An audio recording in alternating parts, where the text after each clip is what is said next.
Saúde e paz. Sou o professor Rogério de Souza e esse é o seu curso de Psicologia Pastoral. Estamos trabalhando aqui os fundamentos bíblicos e teológicos da Psicologia Pastoral. Esta já é a aula de número 5 e hoje nós iremos trabalhar com os 3 princípios do aconselhamento. Veja bem, os 3 princípios são esses: princípio da quietude, princípio da maturidade e o princípio da acomodação. Lembre-se que nós estamos trabalhando o Salmo do Pastor, o Salmo de número 23. O Senhor é o meu pastor, nada me faltará. Deitar-me faz em verdes pastos. Bom, agora nós estamos no versículo deitar-me faz em verdes pastos. Você pode acompanhar a íntegra das nossas palestras através do PDF que eu já lhe enviei, tá bem? Aí você vai ter uma compreensão mais completa de todo esse assunto. Acreditamos que você está se especializando em aconselhamento pastoral, em psicologia pastoral e não quer ficar em falta em relação a todo o cabedal de conhecimento que este curso já está lhe proporcionando. Quando a gente fala do princípio da quietude, da maturidade e da acomodação, é porque existem os seus antônimos, quer dizer, o contrário da quietude, o contrário da maturidade e o contrário da acomodação. Veja só, deitar-me, quietude, faz-me em verdes, maturidade, pastos, acomodação. Este é um salmo que ele tem os princípios da espiritualidade do pastor que vai cuidar das suas ovelhas. A inquietude, você imagina um rebanho inquieto. A inquietude, ela é a demonstração visível de uma angústia existencial. O teu rebanho está inquieto, ou uma das suas ovelhas está inquieta. Por quê? Porque existe ali uma angústia existencial, que pode ser comparada às ondas do mar, as quais são provocadas pela força dos ventos. Se não houver vento, você não vai perceber as ondas do mar. Se não houver uma angústia existencial, não vai perceber a inquietude do seu rebanho. Isso deve ser muito bem pensado por você que está se preparando para poder clinicar junto ao seu rebanho. Você já percebeu que você tem vocação pastoral. Você tem um rebanho para tomar conta. E que muitas pessoas vêm trazer os seus dilemas existenciais a vocês, que vai do mais simples, do mais comum, do mais cotidiano até aquele mais complexo. Este curso de psicologia pastoral é justamente para que você possa clinicar, oferecer terapia, tratamento para o seu rebanho, sem que façam com que elas vão buscar ajuda em outro pastor, em outro ministério, em outras circunstâncias. Veja só, você vai receber pessoas que estão passando por angústias existenciais.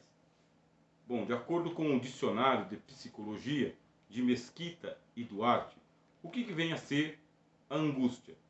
É um estado psicológico de inquietação, de receio difuso, isto é, sem um objeto aparentemente determinado e que pode ser acompanhado de manifestações somáticas como a contrição do tórax ou da laringe.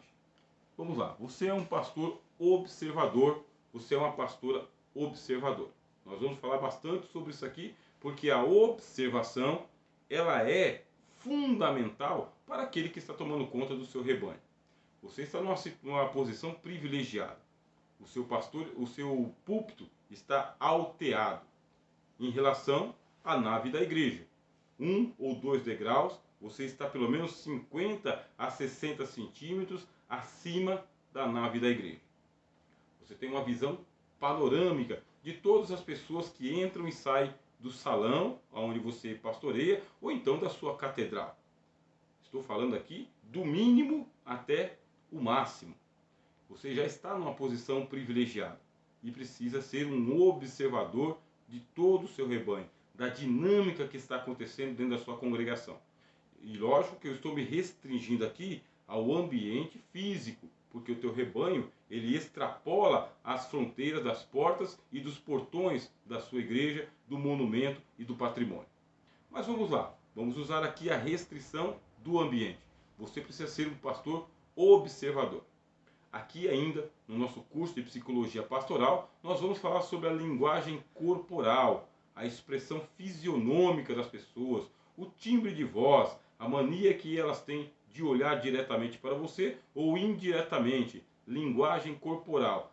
Por isso que nós estimulamos você a seguir o curso na íntegra, não somente aqui a introdução ao curso de psicologia, mas todas as disciplinas e toda a carga horária e também todo o material didático que for tanto disponibilizado em PDF quanto a bibliografia que vai ser referenciada para você.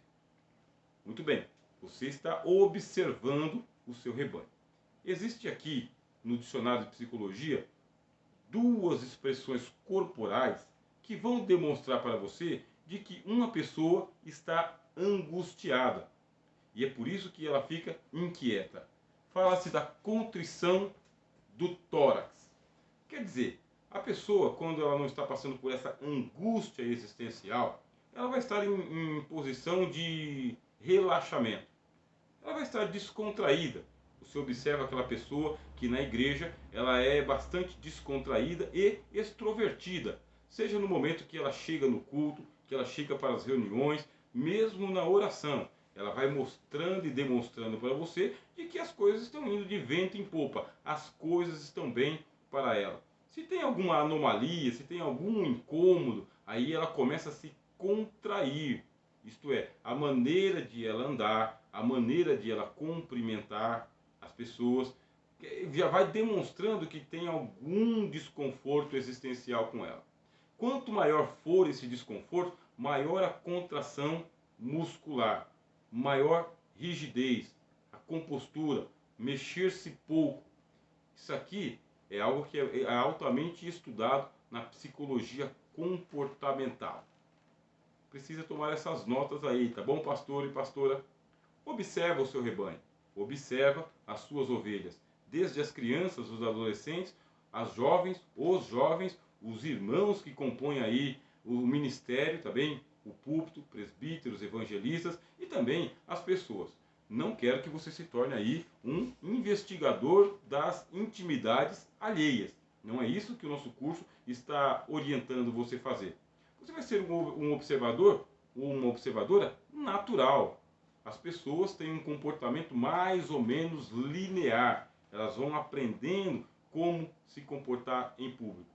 Você vai observar se há uma variação, sabe? Uma alteração naquele comportamento linear daquela pessoa. Aqui, a contrição do tórax é um sinal de que esta pessoa pode estar passando por uma angústia, tá bem? Um estado psicológico de inquietação. Isto é, a pessoa se retrai. Isso aqui, por exemplo, é um símbolo. Quando a gente estiver estudando linguagem corporal, esse aqui, cruzar os braços quando uma pessoa está conversando com você, é um símbolo. É um símbolo muito bem interpretado na psicologia. A pessoa, ela está se segurando para ver se ela vai acreditar em você ou não. A pessoa não está expansiva. A pessoa está na defensiva. Esse aqui é um símbolo. Quando uma pessoa vai cumprimentar com você, um aperto de mão, por exemplo. Como que é o aperto de mão? É com a mão inteira? É um aperto de mão forte? É apenas com a ponta dos dedos? Como é que essa pessoa cumprimenta você? Ela se aproxima de você para dar um amplexo, um abraço? Ou não? É afastado. Toda essa linguagem corporal vai ser interpretada por você, que é o pastor e a pastora do seu rebanho. Aqui um segundo sinal, que é bem mais complicado de você identificar, precisa estar muito próximo da pessoa, é também a contrição da laringe, quer dizer, engole em seco. É mais ou menos isso. A pessoa vai ficar com a boca semicerrada, fechada. Ela não quer se expandir muito, por quê? Porque se ela se expandir demais, se ela falar demais, ela vai entregar o ouro e não é isso que ela quer. Nós estamos falando que a inquietude, ela é uma demonstração visível de uma angústia existencial. É comparada com as ondas do mar. Você vai para a praia e você observa se o vento está forte ou se o vento está fraco. Se o vento estiver fraco, as ondas serão leves. Mas se o vento estiver forte, as ondas serão altas. Quanto maior for a angústia existencial da ovelha, quanto maior será a sua inquietação. Essa inquietação impede com que ela permaneça por muito tempo em um lugar de culto, por exemplo. Nós falamos aqui nas aulas anteriores que você deve ser observador se essa ovelha ela antes chegava em horário propício para aparecer em todo culto, participando de todos os departamentos, e agora ela está muito próxima da porta. Ela antes chegava no começo e agora está chegando do meio para o fim. O que é que está ali acontecendo? Qual que é o incômodo existencial, a angústia que está ali acometendo? Você é o responsável em fazer esta observação. A pessoa angustiada, veja só, quero que você leia toda a frase, tá bem? Espero que esteja aí com uma boa projeção. A pessoa angustiada, ela precisa encontrar o ambiente da quietude, representado pela metáfora do deitar, que o salmista utiliza no verso 2. Deitar-me faz em verdes pastos. O que isso significa? Você já sabe que existem pessoas nesse estado na sua congregação, na sua comunidade, dentro do seu rebanho. E essas pessoas estão demonstrando para o pastor que ela precisa de uma orientação psicológica, psicopastoral. Elas estão demonstrando numa linguagem corporal, não é numa linguagem direta, não é num diálogo aberto. É um diálogo comportamental ou uma postura que ela está tomando. E agora, o que você vai fazer? Você precisa propiciar para ela um ambiente, tá bem? Estamos falando do ambiente. Esse é um ambiente de quietude. Isso é muito difícil, por exemplo, com as igrejas que são muito hiperativistas ou superativistas. Nós já falamos isso aqui nas aulas introdutórias. Se você é um pastor hiperativista ou superativista, você deixa o ambiente da igreja inquieto. É muito inquieto. Ou a gente costuma falar do irrequieto. Quer dizer, é muita agitação para uma pessoa que está em estado de angústia. E é por esta razão que muitas pessoas preferem não ir nos congressos, preferem não ir naqueles cultos pentecostais super agitados. E por quê? Não é o ambiente para ela. As ovelhas precisam também do ambiente de quietude, representado aqui pela metáfora do deitar-me faz em verdes pastos. Chegou dos pastos verdejantes, as ovelhas precisam se deitar. Não é ficar em posição de vigília. As pessoas precisam de descanso. Na linguagem do Jung, tá bem? Bom, quem que é o Jung? O Jung é o parceiro inicial de Sigmund Freud, tá bem? Então, na linguagem de Jung, que é o fundador da psicologia analítica, estamos aqui no século XIX, o simbolismo do termo deitar, o salmo tem que ser interpretado assim, o salmo do pastor, e trazendo isso para a psicologia pastoral, você vai compreender que o simbolismo do termo deitar deve ser entendido como um arquétipo do inconsciente coletivo. O Jung, ele era um místico, tá bem? Ele é um psicanalista, tá bem? Batizado como sendo o fundador da psicologia analítica, por isso psicanalista, tá bem? Só que o Jung ele não é um psicanalista igual o Freud. Ele é mais espiritualizado, tá bem? O Jung ele admite o seguinte, que existe um inconsciente coletivo. Então eu quero que você imagine a sua igreja, a sua congregação, a sua comunidade. As pessoas começam a chegar, vão se cumprimentando, cada um vai se alocando no mesmo lugar. Pode perceber que isso é padrãozinho. Tem a turma da direita, a turma da esquerda, a turma do fundo, a turma da frente, a turma que se aproxima e a turma que se distancia. São lugares que você, na sua psicologia pastoral, está observando. É ali que aquela ovelha gosta de se deitar. É ali que ela se acomoda. É ali que a quietude lhe percebe a alma. É ali que ela vai receber a palavra de Deus. É ali que ela vai levantar as suas orações. É ali que ela quer louvar ao Senhor. Por isso, procure o máximo possível, naquilo que estiver ao seu alcance, não atrapalhar esta quietude psicológica tão necessária para o seu rebanho. Existem igrejas que, lógico, o espaço não lhe permite que os departamentos cantem no mesmo lugar, precisam se levantar dali e ir para outros. Tem gente que participa de 2 ou 3 departamentos e tem que ficar andando no ambiente de culto. Isso que eu estou me restringindo ao ambiente de culto, porque é ali que você vai fazer o seu observatório, a sua observação. Seu púlpito está alteado em relação ao seu rebanho, justamente para que você possa observar. Então vamos restringir por enquanto ao ambiente de culto. O Jung vai dizer o seguinte: neste ambiente onde as ovelhas estão chegando, seu rebanho está se agregando, é criado um inconsciente coletivo. Faça de conta que é um campo magnético. Faça de conta. Mais ou menos é esta a ideia. Ali as pessoas começam a ter o mesmo pensamento, entram na mesma frequência de pensamento, são levados a ter a mesma elevação e o mesmo comportamento, sabe?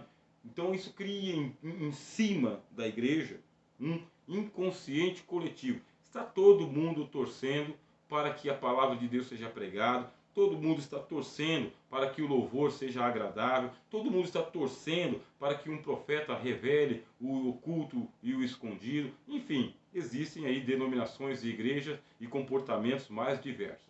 O Jung diz que nesse ajuntamento de pessoas em torno de uma mesma intenção, dentro de um mesmo ambiente, vai se criar um inconsciente coletivo, tá bem?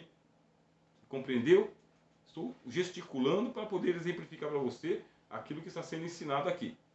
Pois bem, esse inconsciente coletivo, ele cria arquétipos. Arquétipos, tá bem? Esses arquétipos eu quero que você entenda como se fossem maquetes psicológicas, sabe? Matrizes, fontes, rascunhos, rabiscos, são arquétipos psicológicos. E dentro desses arquétipos psicológicos existe a metáfora do deitar. Deitar é um arquétipo. Representa o quê? Representa a posição de estou parado completamente. Uma pessoa que está deitado, quer dizer, ele não está sentado como eu aqui. Estou sentado, não vou ficar aqui para sempre, daqui a pouco me levanto e vou para outras atividades. Agora, chegou a hora de eu descansar completamente. Desapertar a gravata, tirar o meu avental, deixar de lado toda a indumentária de um professor que está ministrando psicologia pastoral. Daqui a pouco é a hora de estar dormindo. Não vou precisar de óculos. Não preciso mais. Estou deitado. Quer dizer, eu estou completamente parado. Isso é um arquétipo, de acordo com Jung. E ele foi parar no Salmo de número 23, que diz: deitar-me faz. Precisa fazer a ovelha se deitar. Precisa fazer a ovelha parar completamente. Ela está em estado de inquietude. Ela está zanzando. Ela está andando de um lado para o outro. Ela está inquieta com algo que está lhe acontecendo. São as ondas do mar que estão ficando cada vez mais altas porque o vento impetuoso da angústia está batendo nessa pessoa. Simplesmente tem gente que não tem para onde ir. E ela vai para o culto. Ela vai para a igreja. Agora você imagina num quadro que se viveu durante 2020, que está se vivendo durante 2021 e que promete se estender por mais tempo ainda. Pessoas que antes tinham a válvula de escape de ir a um culto, de ir para a igreja, de ir congregar, isso lhes foi tirado. Pronto, lhes foi tirado. E agora, o que vai fazer? Ela ao menos tinha a válvula de escape. Ficou dentro de casa inquieta e angustiada. As mesmas palavras, as mesmas pessoas, as mesmas rotinas e sem tratativa psicológica, sem assessoria pastoral. Isto é lamentável. Você tem um rebanho, se você estivesse preparado anteriormente, talvez você teria dado melhor assessoria para as suas ovelhas. Isso pode não ter acontecido e o teu rebanho mingou, mirrou. Muitas das suas ovelhas, elas caíram numa depressão profunda. Que isso não mais aconteça no seu ministério. E é por isso, acredito eu, que você está se especializando nesse curso de psicologia pastoral. Voltando aqui ao texto, na linguagem de Jung, fundador da psicologia analítica, O simbolismo do termo deitar deve ser entendido como um arquétipo inconsciente, tá bem? Indicando que as pessoas necessitam parar completamente. Não podem somente sentar-se provisoriamente, precisam cessar a sua inquietude. Você, como pastor conselheiro, precisa se aperfeiçoar, sabe? O apóstolo Tiago, ele vai dizer que você pode se aperfeiçoar, pode ser perfeito. Leia a carta do apóstolo Tiago, mas para isso aí você terá que ter passado por muitas tribulações. Se uma ovelha está necessitando da sua assessoria pastoral, essa ovelha está inquieta, você vai ter que aprender torná-la quieta. E como que você vai torná-la quieta? Quer dizer, fazê-la parar completamente. Nós vamos trabalhar uma dinâmica aqui, tá bem? Uma dinâmica. Essa dinâmica está preparada para acontecer na próxima aula, e através dessa dinâmica nós acreditamos que você vai poder aperfeiçoar a forma como fazer a sua ovelha deitar-se. O Salmo diz: deitar-me faz. A pessoa inquieta, ela não quer deitar. A pessoa inquieta, ela não quer dormir. Ela não quer parar. Ela quer solucionar aquele problema, aquela dor que está lhe acometendo a alma. Bom, você precisa trabalhar o que nós chamamos aqui do primeiro princípio, que é o princípio da quietude. Bom, fica aqui uma dica para você. Existem literaturas, tá bem, na teologia cristã, que falam sobre o quietismo. Se você não conhece o quietismo, eu te aconselho a vasculhar aí pela internet, tá bem, e também pelas livrarias, sobre o que vem a ser o quietismo, tá bem, ou a prática da exíquia. Você, se aconselhando, poderá aconselhar outras pessoas também. Agora vamos para o segundo princípio.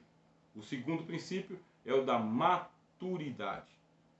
Se é o da maturidade ou da maturação, você tem o contrário.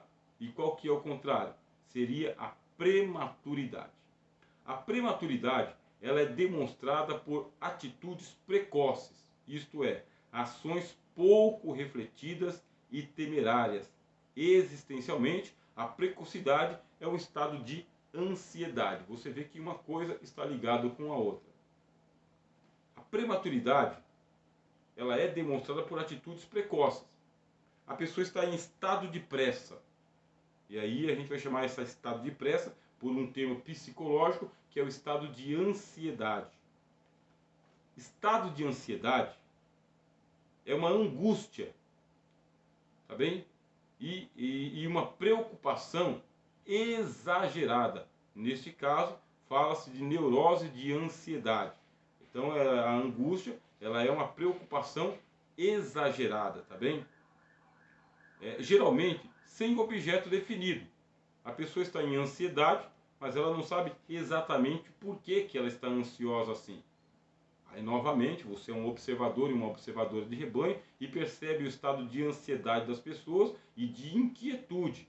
As pessoas têm pressa e muitas vezes a responsabilidade e a culpa é do próprio ambiente onde a pessoa está ali buscando adorar a Deus, porque muitas vezes nós colocamos as pessoas, através dos nossos sermões triunfalistas, sabe, de grandes vitórias e vitórias emergenciais, a gente coloca isso como pauta do dia. Muitas vezes as próprias igrejas e os sermonistas ou pregadores desses sermões é que provocam a ansiedade de vitória nas pessoas.